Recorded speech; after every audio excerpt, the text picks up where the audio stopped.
We'll talk about Tulsi Gabbard issuing that terrorism threat too today. That was interesting. Oh, she did? I didn't see that. Yeah. It was a big one. It was a big one. What she Hi, do? everybody. Hi. Look at that. Welcome, everybody. The smiling Zev Shalev from narrative.org. My name is Dean. DeanBlundell.substack.com is where you can find us. And it's all broken loose, sir. I mean, we leave for a couple of days. We have an enjoyable weekend, kind of take our foot off the gas. You think you can, and all of a sudden, boom, Donald Trump attacks Iran. He didn't wait. There was no 2 weeks. He covertly attacked Iran, made an absolute fucking mess out of the Middle East. We can get into the philosophy of the Iranian Muslim regime and the fact that the people there are living in a nightmare, and that there should be regime change. But I mean, the escalation that we saw from Donald Trump this weekend and the attack on Iran and supposed nuclear facilities. We'll break some of that down. We'll talk a little bit about weapons of mass destruction. We'll talk a little bit about whether or not they are nuclear capable. We'll talk about new threats, homeland threats in the United States of America. We'll talk about the effect this is having on Ukraine and Russia. And there's my man, Zev, who runs a hell of a show. He's a producer. He's a producer's producer. So he gets to take the wheel from here on in. Zev, where do you want to start today? Because it's all about Iran. Yeah, we're going to do 5 stories on Iran. It's a 5-stack on the Iran attack. That even rhymes. Who knew? Who knew? I'm a rhymer. What is that? Something like that. I got to say that I was busy this weekend covering this because it ruined my weekend. I was, who wants to stay up late covering all the stuff? But I had to because it is so, it defies rationality, this attack. It's beyond reason that he did this, not knowing, as everyone could have predicted, that this was going to be a tinderbox. I mean, basically, this was a trap that Donald Trump stepped into, and now we're seeing the repercussions. In just the last few hours, Iran fired multiple ballistic missiles at Al Udeid Air Base in Qatar in direct retaliation for Trump's nuclear facility strikes. But Qatar's air defenses successfully intercepted all incoming missiles, with 0 American casualties reported among the 10,000 U.S. troops stationed there. Now, that's because they told the Qataris this was coming. It was just one missile in one camp, and another also received a missile. Actually, in total, 6 to 14 ballistic missiles targeting CENTCOM's regional headquarters. But, it was a controlled retaliation. It was not a big attack on the U.S. Yeah, troops. they warned Qatar. Yeah. And they want Americans that it's coming. But what an unnecessary provocation. You've now got Iranians targeting U.S. bases in the Middle East, destabilizing the entire region.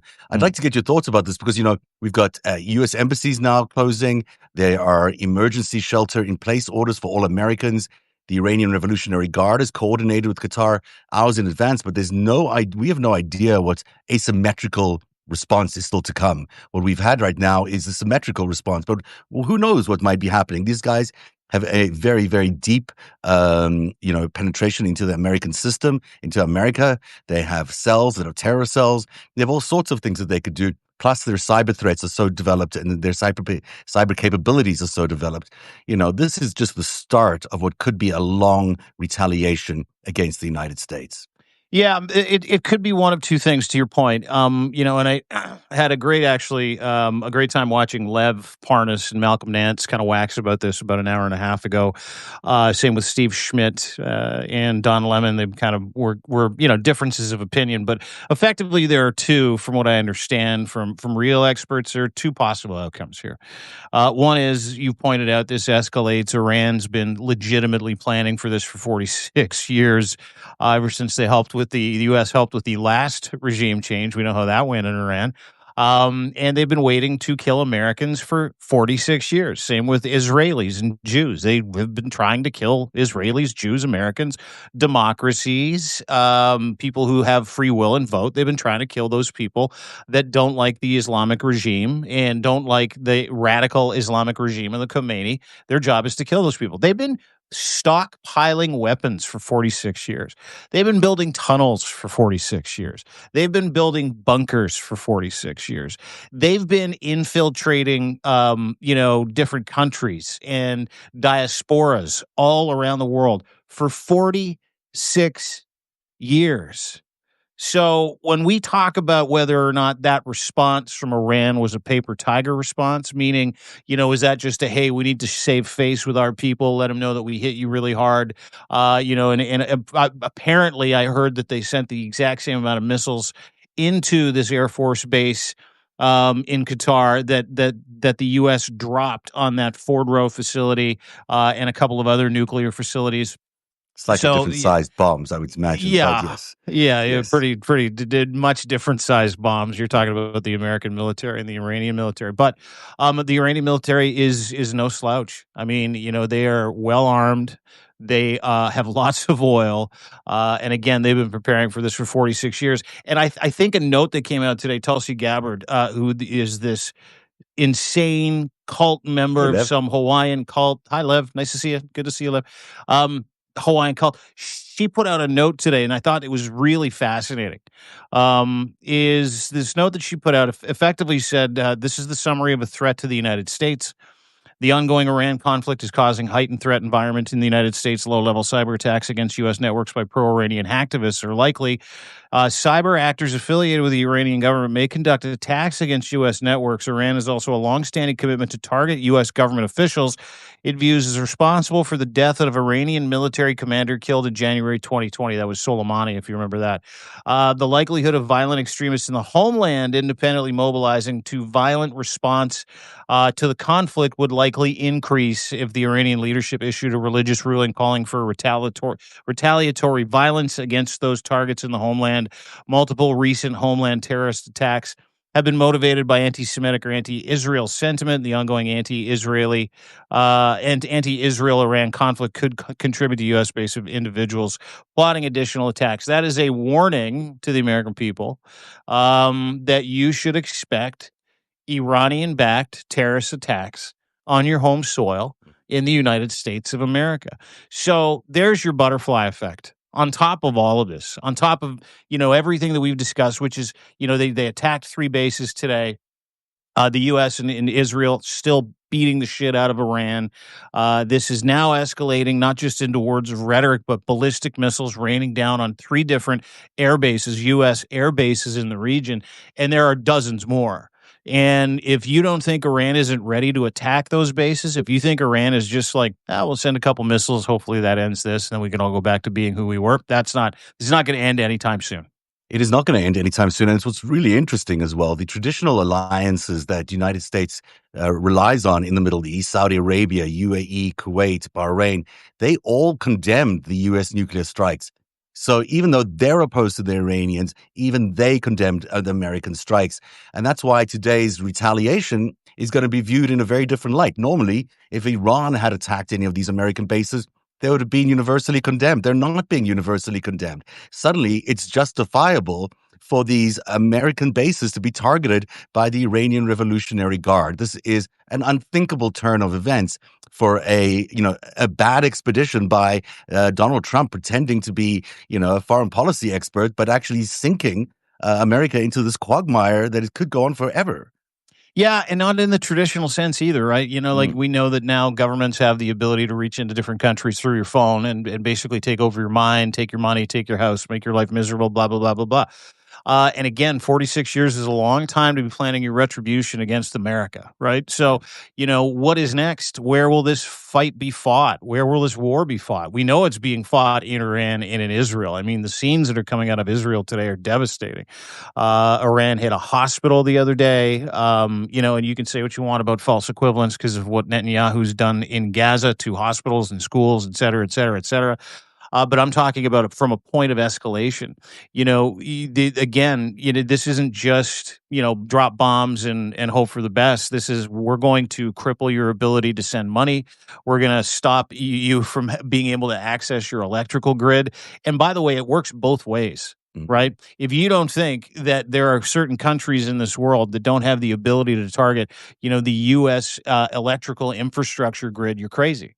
If you don't think that there aren't sleeper cells in the United States of America, not just Iranian, but any ally of the Iranian people that are thirsty for some kind of retribution after watching Donald Trump, the no wars president, who, by the way, should go to fucking jail for how he's conducted this, Mm. how he has just unilaterally decided he's going to do what's in his PR best interest so that he can distract Americans from what is the worst presidential sitting in the history of the United States of America, from his awful approval rating to mass protests with tens of millions of people. There's a general strike planned on the 27th of this month as well in the United States of America.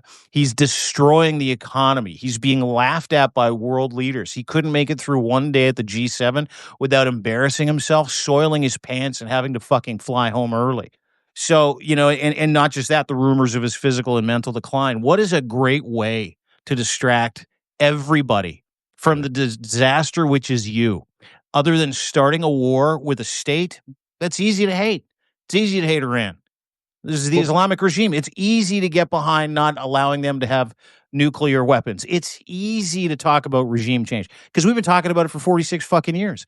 Every single time there's some kind of revolution over a woman who got killed or beaten because she wasn't wearing her hijab, it's this outcry, this outpouring of support from the free world going, my God, when will those people get a hold of their country? So there's a couple different philosophies and things going on here that sit outside the idea that Donald Trump is a fucking war criminal as I sit here, because the court of public opinion is telling him, I'm doing a good thing for the Jews. I'm doing a good thing for Christians. I'm doing a good thing for the region. And I look like a fucking tough guy. And nobody's going to look underneath the sheets. They'll just look at me like I'm the president that ended Iranian hostilities in Israel and around the world, which he never will. He Look, I never think will. public opinion was definitely in favor of striking the nuclear facilities because it seems easy and it's why not do it? But no one is in favor of putting 40,000 U.S. troops in the line of fire, which is what's happening now. No one is in favor of the terror attacks that may be Well, launched dude, what do you against think it's America. gonna like? If you're one of Well, those you and I know maggots out that. there that's going, Yeah, "Oh, I do this," because it's fracturing MAGA, which yeah, whatever, who gives a shit? Half of MAGA is like, I voted for lower taxes, libertarian values, and no wars. I got none of that, and eggs are really fucking yeah. expensive. And on the other side, you got your Charlie Kirks and your, Engelbert Humperdinks and your cat turds going, yeah. We never wanted to invade Iran, but now that you're doing it, let's go get them. Let's go get them. And you're like, okay, well, what does go get them mean? Yeah, Right? you You're gonna can't go go get get them. them. Actually, There's no go get them. yeah. Like they're gonna come for you. Hmm. They're gonna come here. They're gonna They're a do major damage. country with a lot of Yes. military resources that actually Yes. has, ability to fight this war and could fight a big war against America. And it's not something we needed to approach right now. But, there are Americans who are going to say, well, we started it, let's keep going. But the truth of it is, this is a fool's errand. And, the reason we have a president of the United States and the reason we surround him with a National Security Council and a State Department and all these other things is to stop him from making really stupid decisions. And this was a really stupid decision because anyone from a mile away could have seen that this is a trap. This was something designed to lure him in, lure America in for the precise reasons that you explained there. It's to damage America. It's to make Iran look like the victim. How can Iran be the victim in this matchup? And the aggressor is America.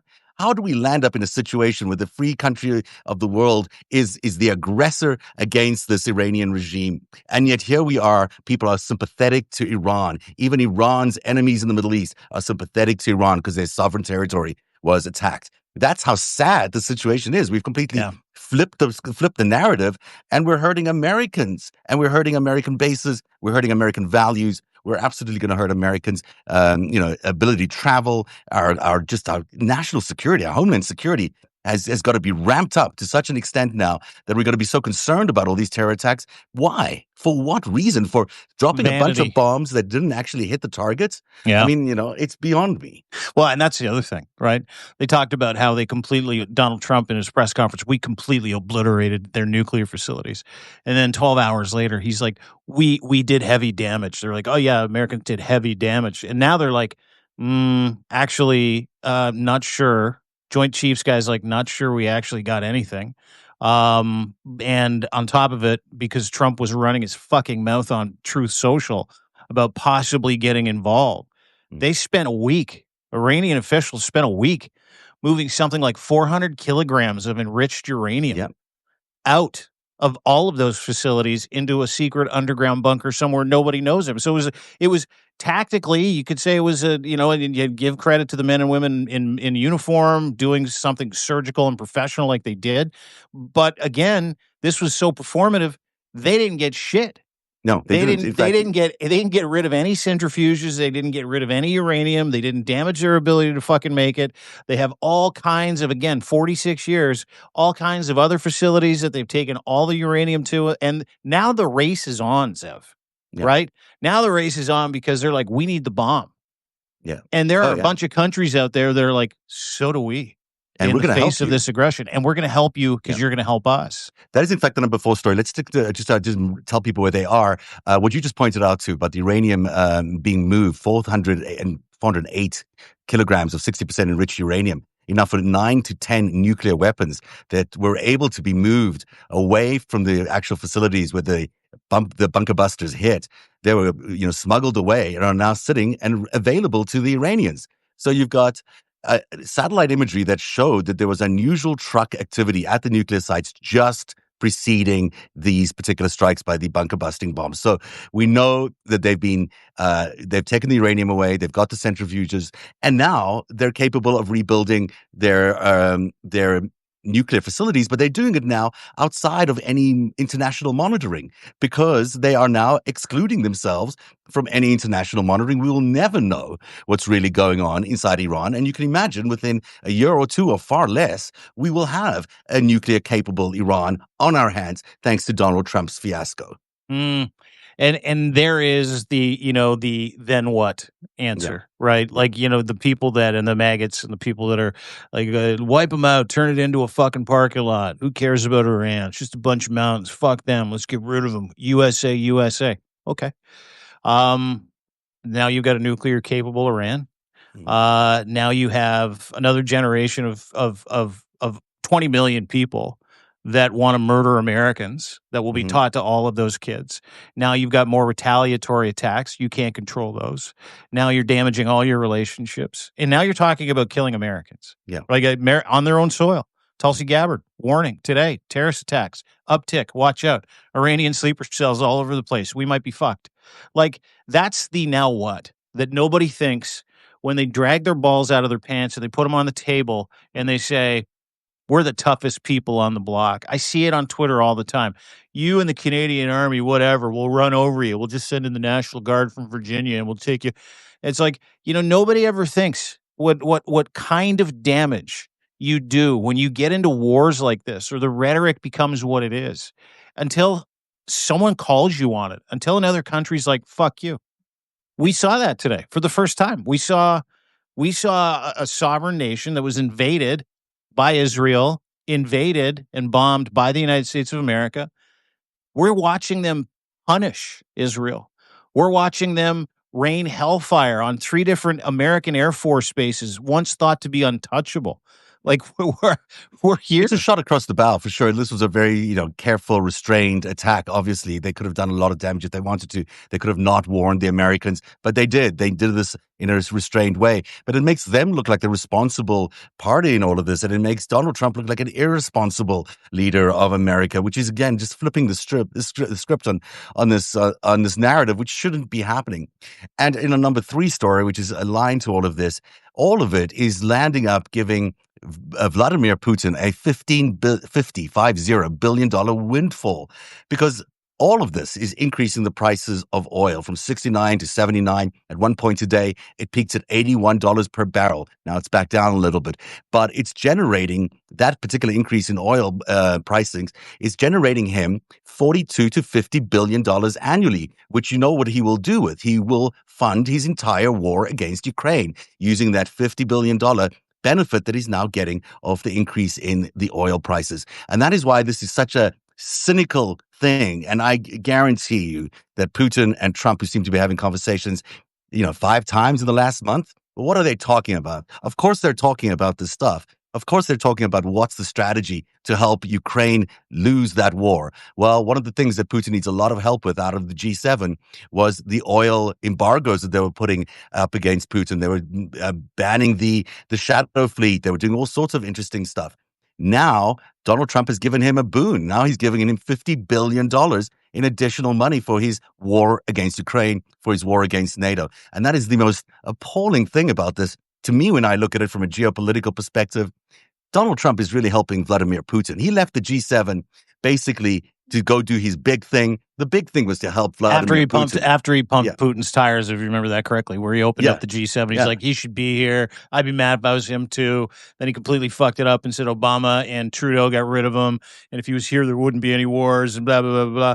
And then he literally left like a lightning strike Yeah. the second that Zelensky got there. So yeah, It wasn't about getting a ceasefire. Remember that Macron said, "Oh, he's going to negotiate a ceasefire." He was not negotiating a ceasefire. He was negotiating an escalation in order to give Vladimir Putin and the Russians this oil price boon. And as the Iranians are now threatening to shut the Straits of Hormuz, they're threatening to really disrupt the amount of oil that can be distributed. Well, guess what that'll do? It'll keep the prices up, keep Vladimir Putin in business, really hurt the Ukrainian people and really hurt the Ukrainian effort, which is, on top of the fact that Ukrainians are being sidelined in the NATO summit this week. So, that's the real tragedy over here.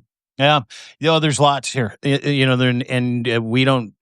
What we see is not what's really happening. Usually, never is, right? And I was reminded. There's a saying someone said the other day, and I'm like, you're right. All the world is a stage.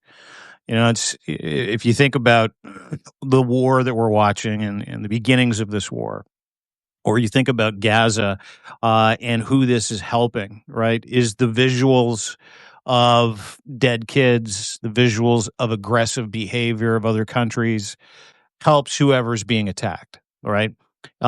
In this case, diplomacy is a really important aspect to this war.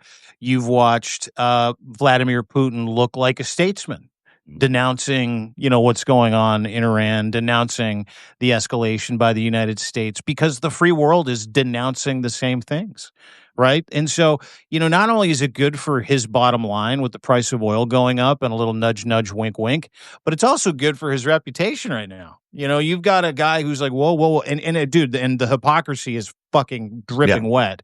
Obviously, when he's like, that's a sovereign nation. You should stay away from Iran, leave them alone, do not escalate. And I'm like, what the fuck are you doing in Ukraine? You've been escalating and genociding people there for 3 years in a sovereign country. What the fuck are you doing? And everybody forgets that in the moment, right? They just look at a guy like Putin. They're like, well, he's finally talking sense, right? And he's not. He's not. This is a game. This is a chess match. It is their stage. And we're just bit players in it. We just get to watch this whole thing play out. But what is happening behind the scenes is not what you're seeing in real time. The ultimate hypocrisy really came this weekend when at the St. Petersburg conference, the economic conference, Putin actually defended Israel, saying, well, we can't do anything against Israel because Israel is almost a Russian-speaking country because there are so many Soviet and Russian immigrants who live in Israel now, which is true. There's about 15% of the population in Israel is Russian. But the fact that he's using that as a reason not to attack a country, when in Ukraine he's using it as a reason to attack a country, is so hypocritical. But, that's Vladimir Putin, a master manipulator, and is able to, twist his words and twist whatever message he wants to fit any scenario that he wants. And that's why this is, not only hypocritical, but I really worry about the Ukrainian effort here. They're down a lot of artillery. They're not getting the support from the Americans. They, the Europeans are stepping in. But with all this distraction now, with everyone now focused on Iran and military bases are going to be under attack, people are not going to be paying attention to what's going on in Ukraine. And Vladimir Putin is going to seize the opportunity. He's been devastating Kyiv with another attack last night. 352 drones last night. This is abnormal and horrific. And so people really need to pay attention to what's going on in Ukraine. Don't let this Iranian story sort of drown out everything that really matters in the war in Ukraine, because that's where Putin is looking to gain his advantage with this oil boost that he's getting as well. Mm-hmm, mm-hmm. Yeah, well said. No, I appreciate that. I think for a hot minute there, people thought, "Oh, no more Shahed drones." But no. They've been building those for a long time. I think they've even outsourced them to North Korea. Russia's outsourced them to North Korea. North Korea is now building them. So they at least have the foresight to be able to kind of, shore up their military supply line. But to your point, again, and I go back to this all the time, the unintended effects, the butterfly effect of having a complete kakistocracy run the United States of America, you're just starting to see it unfold. And if you're scared now, give it 2 weeks, give it a month, just wait. Yeah, I mean, I think if I'm not mistaken, back in March there was a ceasefire negotiated between, Trump was negotiating that sort of ceasefire, and the big deal behind that ceasefire was to restrict Ukrainian attacks on Russian energy facilities. That was the big Yeah, outcome of that. So we see now that Trump is both protecting Russia's ability to mine oil, to refine oil, in sell addition oil. to sell oil. In addition to that, he seems to be providing them this big boost in pricing. It doesn't take a genius to figure this out. This really looks like Trump, the American president, is helping Russia in every way possible to fund its campaign against Ukraine. And he's been doing it for a long time. I think Zelensky called him out in a statement just the other day. But regardless of the fact that he's told the Ukrainians not to attack the Russian facilities, he has not told the Russians not to attack the Ukrainian facilities. That continues. So Mhm. we're seeing this ridiculous thing where America's president, the leader of the free world, is using America's military, which is not his own personal military. It's a military designed to help the American people fight wars and move America's national interests forward. He is out there using those facilities in order to help the Russians, which was our big fear about this presidency. So the Manchurian candidate will ultimately seize control of our military and our abilities and would land up helping our opponents achieve their geopolitical goals. And here we are. And it's why Congress needs to step in pretty aggressively here. This is not one of those things you can just, oh, well, let's see what happens. He is committing a crime against the American people. This is about as treasonous as you can get. You're aiding and abetting the enemy with your own army and your own military resources. Yeah, and inaction can be seen as action. What you permit, you Mhm, promote, right? mhm, Restricting Ukraine's ability to strike targets deep in Russia, check. mhm. Driving up the price of oil, check. What else? Blaming Ukraine for starting this war, check. That Um, meeting at the Oval Office, I mean, that was yeah, just offensive. It was yeah. unbelievable You to don't have the dress down. cards. You're going to start Yeah, World War III. What does he yeah, do 2 months later? He starts World War III. yeah. So this is like again. There's so many moving parts to this. You can't. You can almost set your clock to the idea that not only is a Manchurian candidate, he's actively working to Yeah. help Russia, and everything he does has a bent to help Russia. And I don't doubt for a second that those dozen or so phone calls he got from Putin and the Kremlin this week included, here's what you do next, here's what you do next, here's what you do next.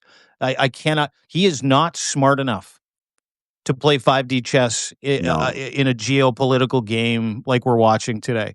He is taking orders from somebody else and he's doing somebody else's bidding and he's doing everything he can to remove Americans' interest in democracy, remove America's interest in fighting for the right thing by attacking people at home, by having a civil war against blue states and sanctuary cities, by going after the National Guard, sending the National Guard after his own people, sending Marines after his own people, arresting judges. I mean, the list goes on and on and on and on. This is pure destabilization of the United States of America.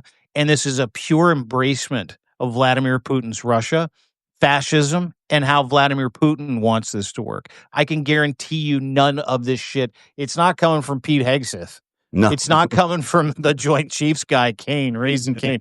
It ain't coming from fucking Tulsi Gabbard or John Ratcliffe. Like, it's not coming from fucking Steve Witkoff. Maybe Witkoff through Putin. Maybe Putin's giving Witkoff the orders. But I'll tell you something else. This is like this notion. I know Jews are particularly stuck in this position where they're facing sort of these two terrible scenarios. They've got the Israelis pushing them into a war with Iran that most people don't think is advisable or worthwhile or for any good reason. But here they are wanting to support their Israeli nation. I've got families sitting in bomb shelters in Israel every couple of hours. It is horrific living in Israel right now. They are being rained upon all the time by missiles.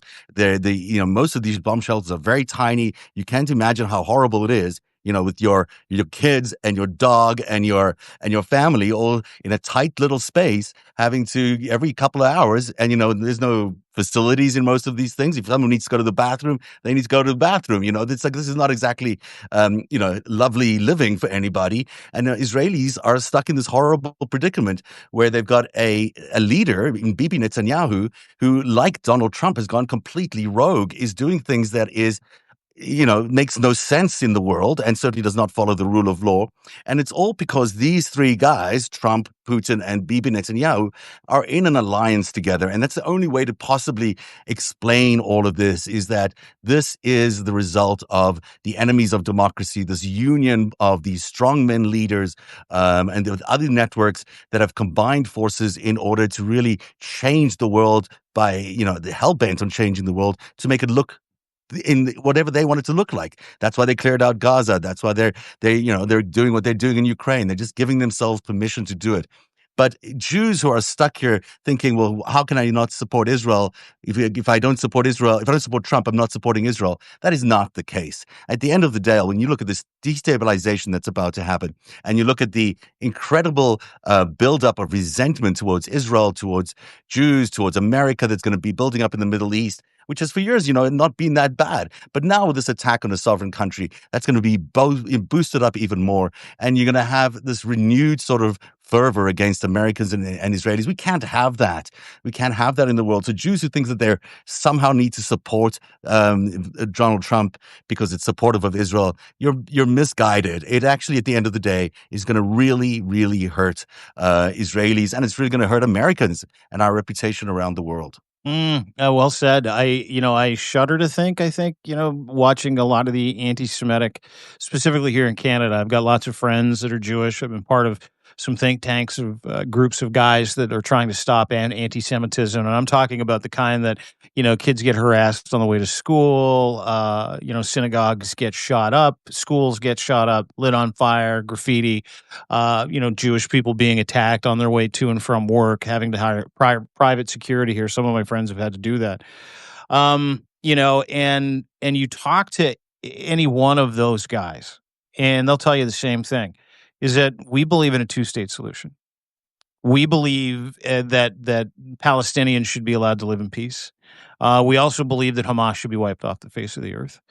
We also believe, and I've got some friends that are strong Netanyahu supporters, but not right now. Yeah, they're Zionists, but not right now. And I don't mean Zionists in the bad term. I mean Zionists in the term that you're proud to be from the state of Israel. You're an Israeli person first. I'm a Canadian first, even though I wasn't born here. I was born in England, so I'm a Canadianist, I guess. I think that I would fight for my country and I would die for my country because I love my country. I love it here. So, there are different aspects to the reputational damage that have been done to people who hail from Israel, people of Jewish descent. The murder of a couple of diplomats in Washington, if you remember that, a couple of weeks ago. Some psycho was like, hey, free Palestine. And Netanyahu's not doing any of those people any favors at the moment, like no favors. But part of this, and you pointed it out, war is fought on two fronts, optically and physically. The optics here, because of what they have done in Gaza, are terrible. Like absolutely awful. The rubble, the damage, the death, the destruction, all that stuff. They lost that optic war after October 17th. They lost it. Now they're losing the optic war, and they've dragged America into that optic war with them. And all that is going to create is bad will for a lot of people around the world. It's going to create bad will for people who don't like wars. It's going to create bad will for people that are suspicious of Netanyahu, and they're going to transfer that bad will to Jewish people. And the same thing's going to happen with the Americans. Americans largely shared a pretty good reputation unless you traveled. If you travel with an American flag on your backpack, you swapped it out pretty quick over the past 40, 50 years. A lot of Americans used to travel with a Canadian flag on their backpack, as a matter of fact. But they don't have a sterling reputation at the moment, and Donald Trump has downloaded that to them too. So, to your point, weary Israelis. Not even if you're in Israel, just Jewish people who are so exhausted, Americans who are so exhausted by the capture of their reputation, the destruction of their reputation, because they're both being run by fascist leaders, the United States and Israel, both of them being Yeah. run by fascist leaders at this point that completely misrepresent the people that put them in office. And they've managed to hang on to power through all kinds of skeevy means Mm. over the past 10, 20, 30 years.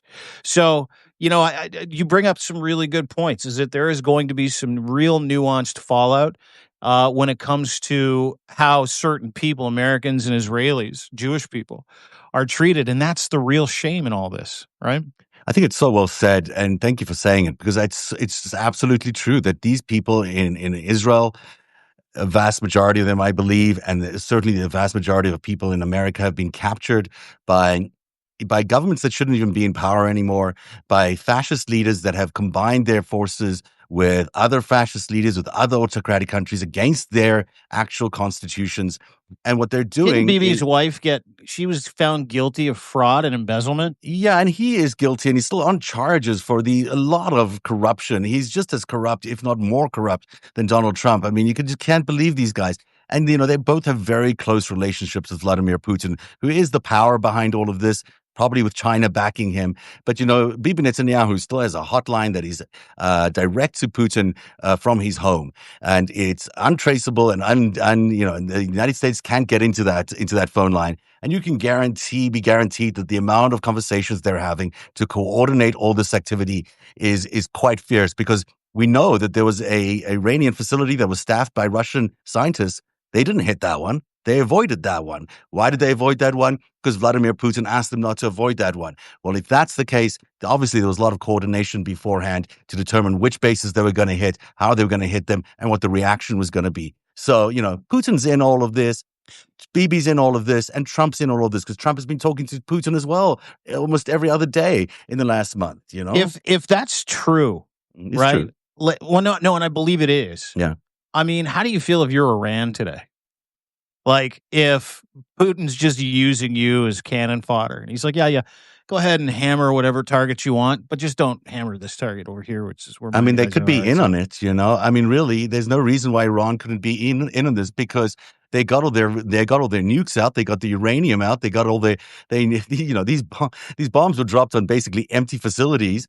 As if America did not know that. Of course, Donald Trump had intelligence knowing that the stuff had been moved out. There's satellite photography showing that the stuff was being moved out. Everybody is probably in on it, except, the poor American soldiers who are sitting now in harm's way and the American people and America's Congress, which has been left in the dark and excluded from me being part of this. This is all theater to some extent, but it's theater that it makes America look so so corrupt and so in the wrong hands and so on the wrong side of values and the wrong side of history. And that means that America is a fair target for the rest of the world because it makes stupid decisions under Donald Trump.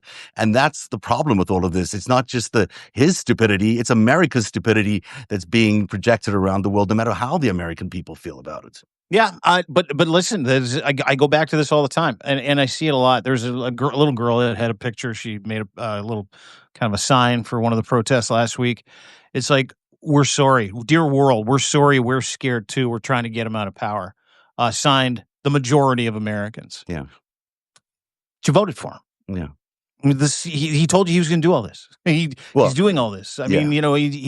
he's a sycophantic, lying piece of shit. He's a felon. He's a rapist. He's a sexual abuser. He's pure trash. He's a pure con man who surrounded himself with other trash and other con men. Like, the visual of him standing in front of the stump, Mhm. announcing what he had done, Mhm. with J.D. Vance, an author that admitted to fucking couches on his right. On his left, a human trafficker named Marco Rubio, whose Mhm. parents were migrants.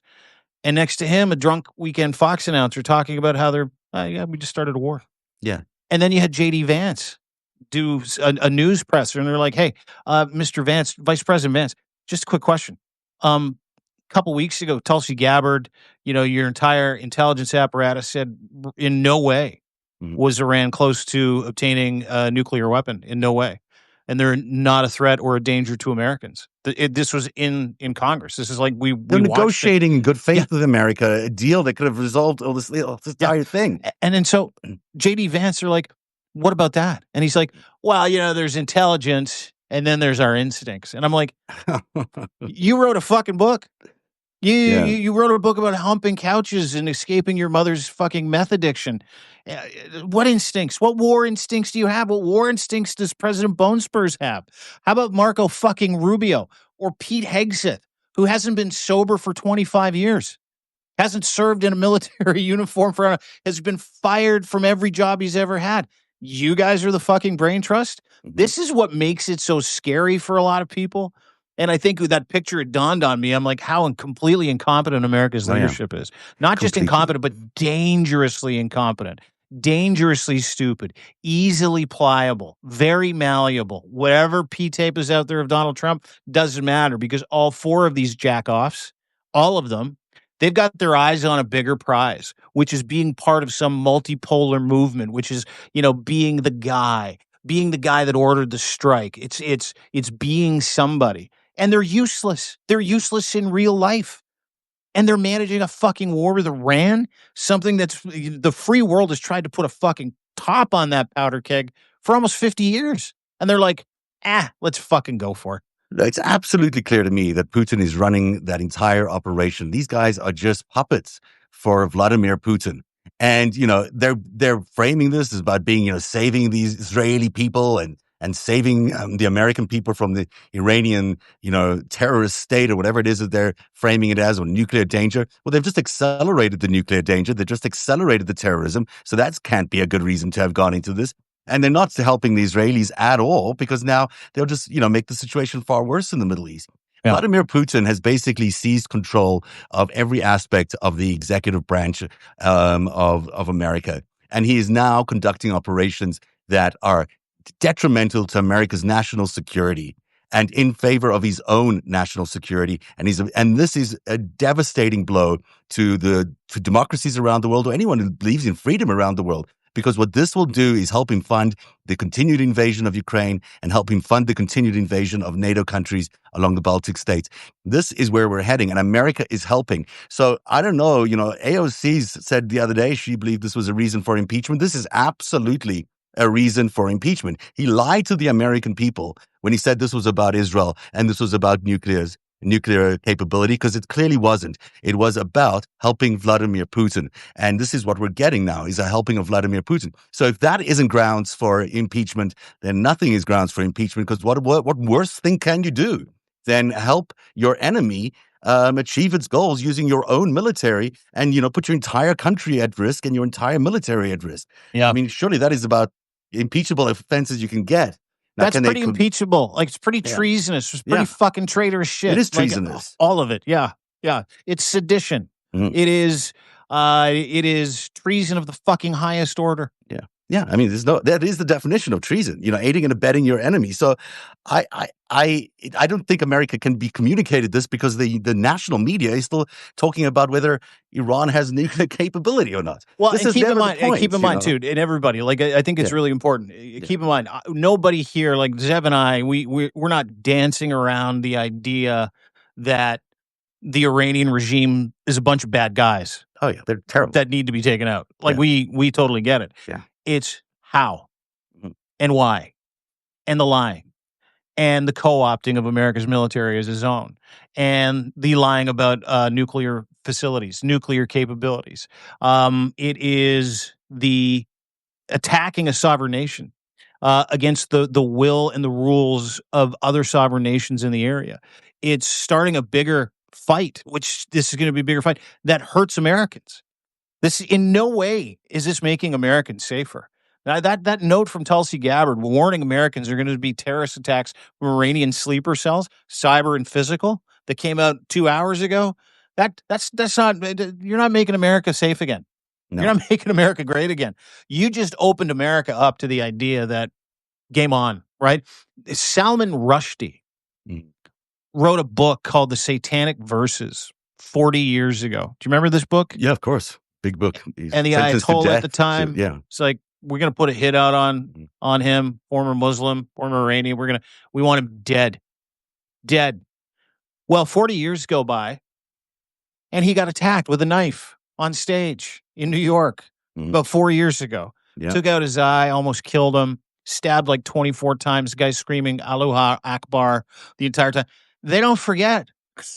Is my No, point. they're sitting there waiting for this. They're paid by Iran. There are lots of Iranians in America. We have no idea how many of them might be affiliated with the Iranian state. We just don't know how quickly those cells can be started up. And I think, you could assume they already have. The Iranians tried to assassinate Donald Trump on the campaign trail. So, it's not, well, that was claimed at least. And overall, the number one story we should get to Yes. is that this was a tactical victory, perhaps, for the Trump administration, but a strategic catastrophe. 7 B-2 bombers delivered flawless strikes, they said, destroying Iranian nuclear infrastructure, but they've accelerated the timeline to an Iranian bomb by strengthening the regime's resolve for nuclear weapons as existential defenses rather than negotiating leverage. So what we really are seeing here is the acceleration of an Iranian nuclear bomb. Within the next year or two, there are countries around the world right now, Medvedev of Russia already offering their support in helping Iran build a nuclear bomb, specifically because America attacked the country and attacked those nuclear facilities.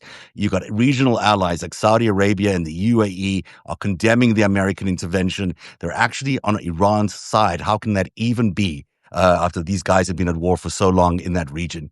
And what we're seeing is just an increase of potential risks to the United States, to the region, to the military that's stationed in the region. It's the most dire situation we've seen in that Middle East for a very, very long time. And, Pentagon officials can stand up there and look at nice boards and release videos of saying, hey, look at how successful we were at striking things. They struck only the physical locations. They did not actually deliver a awful strike that eliminated the nuclear threat from Iran. And this is where we're at. This has been a catastrophe for the Donald Trump presidency, an absolute waste of money and an absolute embarrassment in the face of the world. Polymarket has the odds of Iran acquiring a nuclear bomb at 15%. It was like 2% yesterday. 2%. To your point, Yeah. this is a nuclear sprint at this point. This is uh, a game changer for the people of Iran. I can only kind of, and I saw it on 9/11. You see an entire country come together. You put down your ideologies. Everybody bands together. You come together for the good of the country and the people. Same thing here when Donald Trump won. Pierre Poilievre almost won. He says he's going to annex Canada. Canada comes together for the good of the people. Everything changed, right? Every aspect, every measurement system you have of what's important to you changes. And so you had a bunch of people go, okay, we just can't vote for that guy here in Canada. We got to vote for that guy because we don't want that guy to take over this country because we love it here. That's what's going on in Iran right now. Is there are it's split down the middle. You've got a real movement of younger people that want a democratic country, but then you have a movement of hardliners and Muslim extremists that don't want regime change, et cetera, et cetera, et cetera. So when you think about the way that Iran is, you think about where it is, and you consider the fact that they're getting outside help and have been, again, planning this for 50 years. There is no way they didn't have contingency plans when it came to the increased rhetoric. There's no way they didn't know days in advance, we need to move 408 kilograms of 60% enriched uranium, which they did.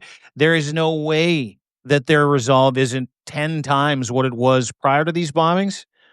They're all going to band together, specifically the hardliners, and they're going to say, they're attacking us. We need to get busy. And then you're going to see a bunch of neighbor states that fucking hate the United States of America go, we're in too.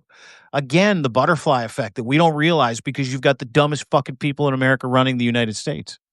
And on top of that, if you think this is going to hit Americans directly, you're mistaken. As these oil prices keep climbing, inflation is going to climb because guess what? That's the biggest driver of inflation. So now we're seeing, 20% increase in oil prices. That's going to keep happening. And America under enormous strain already because of the tariffs, because of the disruption of supply chain. You're now going to have an increased chance of more inflation because of these strikes against Iran, because it's pushed oil prices up. And, this is going to be, the great economic leader of Donald Trump, who is going to save America's economy and, build another great economy. He's just tanking the thing. He's just tanking Americans' prosperity basically tanking America's ability to fight inflation. And at the end of the day, with tariffs and inflation, it's a recipe for complete disaster, for complete collapse of the American economy, potentially the US dollar. And that's not even a dire worst case scenario outlook. That's just sort of an outlook.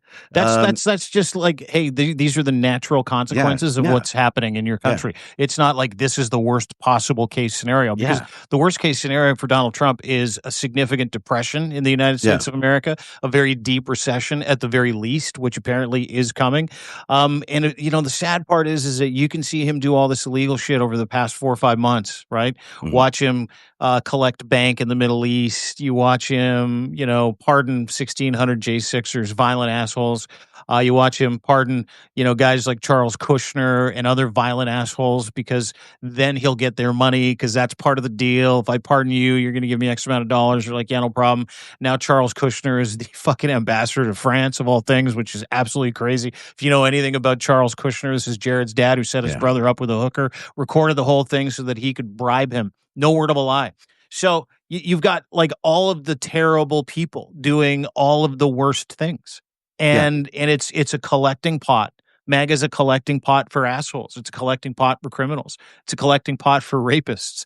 It's almost like this little cabal of the worst people in the world who have tagged on to the worst person in the world that is justified. And this is why so many stupid people like him.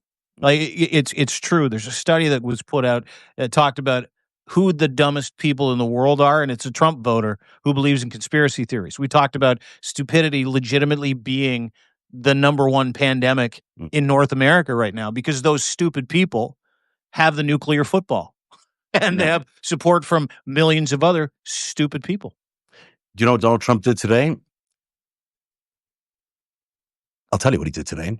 Trump Media, his company that owns the Truth Social group, authorized a 400 million stock buyback program as of Monday. That's because they're flush with $3 billion in cash, giving it flexibility to return money to shareholders while pursuing strategic opportunities.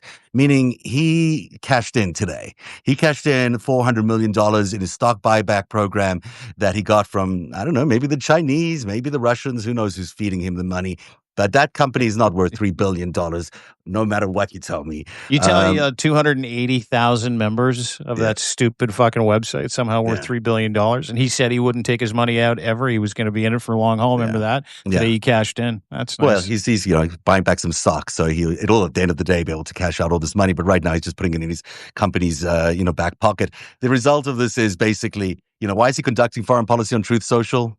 Now you know why he's conducting foreign policy on Truth Social, because ka-ching, ka-ching, he gets the money on the other side. That is the five stack for today. Crazy Hopefully hour. everybody's encouraged. Hey, if you're the president of the United States, you can make a lot of money by selling your country out. Yeah, you That's can. true. So there's always hope for somebody. In this case, there's hope for Donald Trump. Sadly, as that may be. This is a pretty cynical show we're having, but people hang on in there. There's still a lot of fight to come. The truth is important. Make sure you share it. Make sure you check out deanblundell.substack.com for excellent coverage and analysis of all these things. You can also check out narrative.org. I've been publishing a lot in the last couple of days. So check out all my stuff on Iran, including a deep analysis for our paid consumers or paid subscribers about whether the strike was successful or not, and how we know that it really wasn't strategically successful. So that's all at narrative.org. We'll see you again tomorrow, Dean, for another jam-packed hour of the Five Stack. Have a great Monday, everybody. Thanks for spending time with us. We can never thank you enough for giving us your time, giving us your energy, giving us your follows and subscriptions. Canadians and Americans need to band together right now, and we're with you, America. We're not with your president. I say that all the time, but we're with Americans. Love you. Have a great day. We'll see you tomorrow right here on the Five Stack. Bye.